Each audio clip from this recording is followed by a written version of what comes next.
Pública de El Salvador, junto con la Policía Costera, la División Antinarcóticos y la Fuerza Naval, dieron un duro golpe al narcotráfico, incautando 148 kilos de cocaína, 2 lanchas y 3 vehículos, logrando la captura de 5 personas, 3 guatemaltecos y 2 salvadoreños, quienes serán acusados de tráfico ilícito de drogas. La droga iba a ser transportada hacia Guatemala al momento del operativo y, según autoridades, tiene un valor de $3.000 millones. Y en la magia de la televisión en vivo estamos acá de vuelta en su programa A la Medida. ¿Sabe qué es lo que hay que analizar sobre este tema? El hecho, estimados televidentes, licenciado Axel Cardona, que pasa lo siguiente. El crimen verdaderamente está demostrando que es transnacional, es decir, ya no conoce fronteras. Y esto se puede evidenciar con lo que sucedió allá en el Tamarindo, en este caso en El Salvador, donde de 5 narcotraficantes resulta que 3 son de origen guatemalteco, licenciado Cardona. Bueno, mire, esto es bastante preocupante definitivamente. Es preocupante porque, si se da cuenta, Yolio, la manera de mutar, nos referimos específicamente a que ya no solo somos transportadores, sino que ahora en Guatemala se quieren hacer llamar capos prácticamente, y están innovando en este sentido porque están viajando a países de Sudamérica o a Centroamérica para allá, ellos negociar lo que antes negociaban los grandes cárteles, ¿no? Sí, nosotros tenemos que entender una situación bien clara, que esto yo creo tiene que quedar también claro, pero para las autoridades de seguridad, básicamente de 3 países, no es que los demás no, básicamente de lo que es Guatemala, El Salvador y Honduras. El Triángulo Norte. Así es, por la siguiente situación. Es que aquí pasa algo, es decir, los grandes cárteles de Sudamérica y los cárteles mexicanos tienen un enclave específico que es Guatemala. Guatemala es paso obligado, pero es que El Salvador y Honduras también son utilizados para llevar ahí la droga, para transportar la droga y para poder tener todo este movimiento, al final de cuentas, que va hacia el gran mercado de la droga, que es Estados Unidos. Quiere decir que si el crimen está organizado para poder hacer esto a través de los países sin conocer fronteras, porque también está la corrupción, ¿no?, que pues no conoce de fronteras, entonces los estados tienen que organizarse de la misma manera, no estar aislados. Claro, usted habló de algo muy importante, por ejemplo, Honduras utiliza toda la ruta del Atlántico, sí, ¿no? Salvador, toda la ruta del Pacífico, obviamente, y Guatemala por tierra.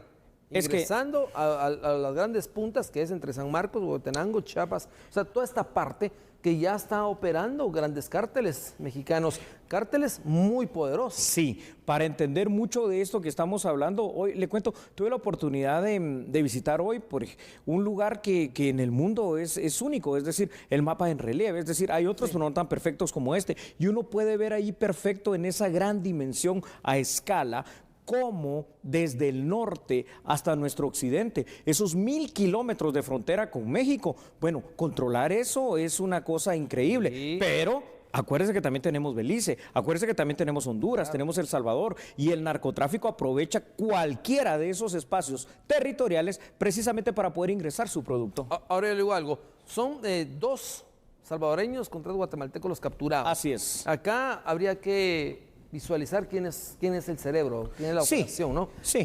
Quiénes eran realmente los receptores y quiénes eran los emisores en ese sentido. Pero yo le digo algo, ¿cómo se procesa acá? Bueno, esta es una situación tremenda, es decir, lo capturaron las autoridades salvadoreñas. ¿Estaban delinquiendo en territorio salvadoreño? Sí, pero seguramente pudieron haber delinquido en cualquier otro territorio. Es más, acá habrá que esperar si los cargos de la justicia salvadoreña para primero juzgarlos allá están, si hay órdenes de captura vigentes, por ejemplo, acá en nuestro país, o si hay hasta inclusive alguna orden de extradición, porque recordemos que al final de cuentas lo que usted dijo tiene razón, es decir, estos que se hacen llamar como pequeños capos, más que capos son los operadores logísticos de estos grandes cárteles, pero es que aquí tienen un poder inmenso, un poder enorme, porque se los da el poder del dinero, el poder de las armas, el poder de la corrupción y el poder de hacer lo que quieran en este territorio que es anómico, es decir, que no tiene control. Ahora bien, esta cooperación que existe también con inteligencia de Estados Unidos, estamos hablando de la DEA, estamos hablando pues también la cooperación entre México, Guatemala, Salvador y Honduras, que es una operación de región, tiene que dar un poco más, ¿no cree usted? ¿No considera? Porque definitivamente se ha hecho acá, a través de los radares de la Fuerza Aérea, detectar aeronaves. Así es. Narcolanchas. y hasta submarinos, si usted quiere. Y a eso es a lo que tenemos que apuntar. Es decir, tenemos que pensar en un sistema de seguridad que también sea de manera transnacional, que estemos conectados los países centroamericanos para que efectivamente podamos de alguna manera Cada país tiene que hacer su trabajo, Sí, las policías de nuestros países no pueden estar aisladas, tienen que colaborar. Los ejércitos no pueden estar aislados, tienen que colaborar también. Y esto se tiene que traducir en resultados. Vamos a ver unos primeros datos, por favor, ahí en pantalla para compartirlos con ustedes. Y, licenciado Axel Cardona, los tenemos ahí proyectados. Bueno, vamos directamente acá. Vamos, la organización del crimen organizado en Centroamérica nos demuestra día con día cómo están altamente organizados de una forma transnacional.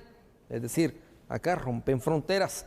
En esta ocasión son ciudadanos de origen guatemalteco los que fueron capturados en territorio salvadoreño, acusados de narcotráfico. Ha sido en anteriores ocasiones viceversa. Viceversa, así es. Salvadoreños en Guatemala. Para los principales estratos del crimen organizado en esta región, entiéndase narcotráfico, maras, tratantes, las fronteras literalmente no existen. En muchas ocasiones se ha hablado de ciudadanos centroamericanos delinquiendo en territorio nacional, pero hoy nos damos cuenta que existe pues una reciprocidad, en este caso estamos hablando de un intercambio. Ahora de delincuentes. Ahora sí, de delincuencial, ¿no? Ahora, pero aquí tenemos que ir a una parte, licenciado Axel Cardona, que tenemos que tener mucho cuidado. No por eso podemos venir y estigmatizar, por ejemplo, cuando está aquel ciudadano hondureño que veíamos la semana pasada delinquiendo aquí y que ya había tenido un arresto, había soltado, que todos los ciudadanos hondureños van a estar en esa condición. No, es decir, son estratos pequeños, específicos, que cada vez van creciendo, obviamente por las condiciones sociales de pobreza de nuestros países, que se están moviendo de esa manera. Fuera de cámara, cuando hablábamos con usted decía algo que me llamó la atención, Axel, el tema de cómo, por ejemplo, otro estrato criminal, el de las maras, mutó. Bueno, pues el narcotráfico está mutando y lo ha hecho de una manera bien clara. Y ahora los territorios de los estados ya no se respetan, son simplemente territorios del narco. Es decir, la composición geopolítica real de estos tres países, Honduras, El Salvador y Guatemala, ya no viene delimitada por nuestra geografía física, sino que por los lugares, regiones que el narco está de alguna manera dominando, inclusive cuando están compartidos con otro país. Ahora bien, hablemos de la cantidad de drogas. Estamos hablando de casi 148 kilogramos. Así es. Ahora bien, ¿cuánta plata puede representar eso? Bueno, aquí veamos una cosa, licenciado Cardona, porque una cosa es lo que puede costar aquí. Si estamos hablando de cocaína de un primerísimo nivel, hasta 305,000 quetzales ese kilo. Si estamos hablando de marihuana de un primer nivel, entre comillas, ¿verdad? Ese primer nivel, estamos hablando más o menos de 105,000 quetzales. Pero llevemos eso a Estados Unidos, llevemos eso a Europa o a algún otro mercado. Esos son miles de dólares. Entonces aquí vemos el incentivo perverso de estos tres estratos criminales que son los que más se cometen en el mundo: el narcotráfico, la trata de personas y el tráfico de armas, que es el dinero, licenciado. Ahora yo le pregunto algo. Esa estructura, como es transnacional, definitivamente hablamos de 3 guatemaltecos, 2 salvadoreños, pero atrás de ellos pueden existir más, ¿no? Pueden existir, seguro.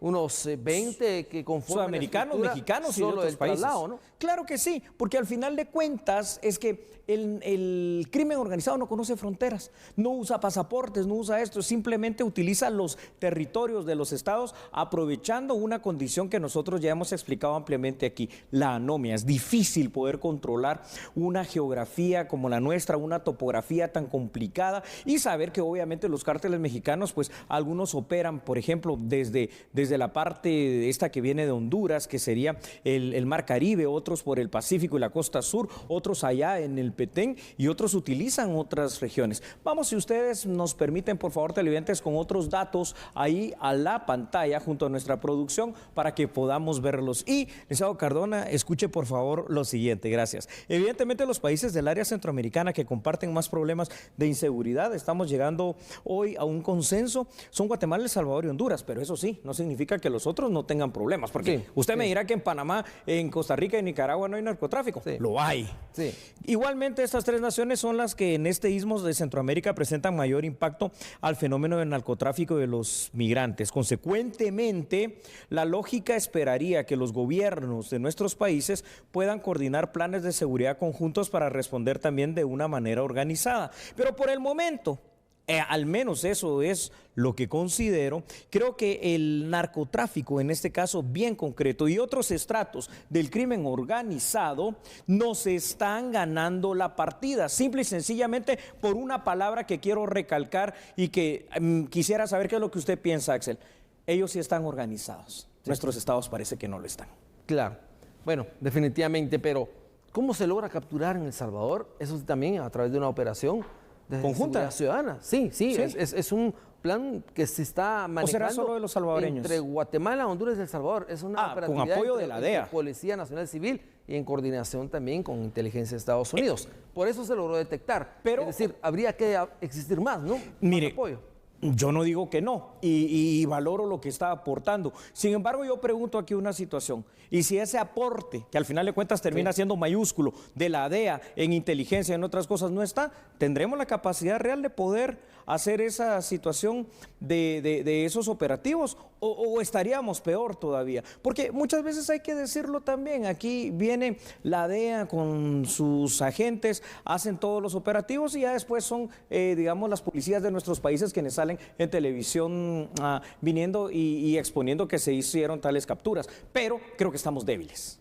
Sí, definitivamente que son situaciones complicadas, pero bueno, conclusiones, licenciado Talamonti, en este caso hablamos de una operatividad, sí, hoy fueron 2, 3. Paso importante. Bueno, se incautó una cantidad de droga, pero... Paso importante también. Se atendió esta parte, pero no sabemos qué pudo pasar por otros lados, ¿no? Por acá detienen 100 kilos y por acá están pasando 1000, ¿no? Es que esa es la cuestión, es que también pasa eso. Y ya para concluir, aunque es un paso bueno, es un paso importante, es una buena coordinación, esto tenemos que verlo más seguido, porque muchas veces, y eso se lo dejamos a usted para el análisis, lo que Axel acaba de decir en este momento, el hecho de que por acá se tiende un señuelo y por allá pasa mucho más, pero en este caso creo que sí fue una operación bien orquestada por la alta dosis de droga que fue incautada, ¿no? En cantidad. Evidentemente. Pero vamos con otro tema. Lo que nos sorprende es que guatemaltecos ya están mutando, ¿no? Muy bien.